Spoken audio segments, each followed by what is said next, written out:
And he said, you're going to think I'm crazy, but last night you came to me in a dream and told me about Jesus. So before I made up my mind whether he was crazy or not, I said, what did I tell you in the dream? And it was all scriptural. So I said, no, you're not crazy. I'm glad there's a little dream me also winning souls while I'm sleeping. So don't get freaked out if you see me like, hello.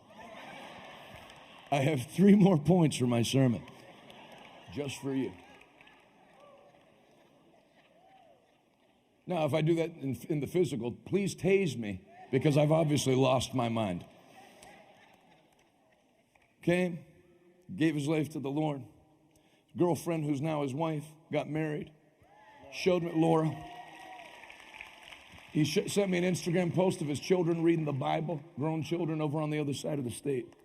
And then has just been a massive help, and with the Veterans Brigade. And now he's being honored. You were just honored, or you're about to be honored? About to be. Tell everybody about it, including me, because I want to hear. God is so good. God gets all the glory. My life has so changed since little dream me came to me and said, come on, Chuck, I'll lead you to the Lord. Coming here to church, there's just one thing after another. Back in May, I had a major surgery, a 6-hour surgery. I was supposed to be out for 6 weeks. The Veterans Brigade prayed over me. Jonathan prayed over me. I left the ICU day 2. I've never taken a pain medicine. I was supposed to not eat normal for months. I started eating normal quickly. I put in for a disability about a year and a half ago. Right after the surgery, the disability check came in.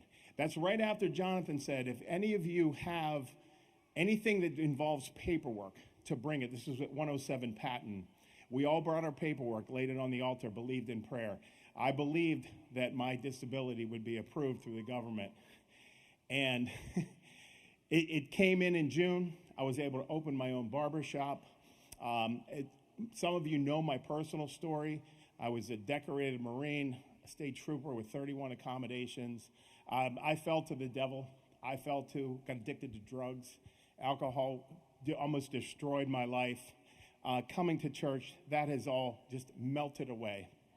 I was forced to retire from the state police and eventually ended up in prison. So I'm actually working on a book right now, State Trooper to State Prisoner, My Walk with the Lord and How He Saved Me.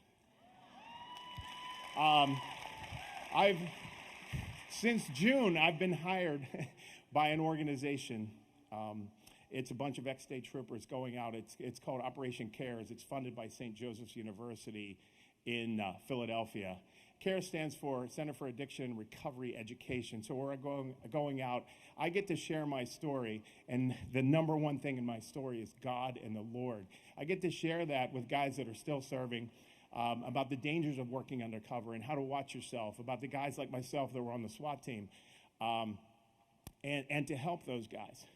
So when I lost that position with the state police, it wasn't a position. It was a career. It was part of my life. For years, what kept me wrapped up in struggling with alcohol was the pain of losing my identity. I've regained that identity as a part of this Veterans Brigade at Revival Church.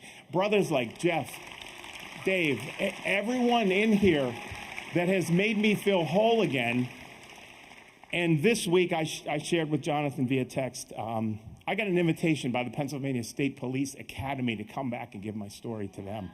So I get to go there at the end of the month. And what's that? God restored you. And totally restored. And through my work with the Veterans Brigade, there's another organization called Veterans Leadership Program.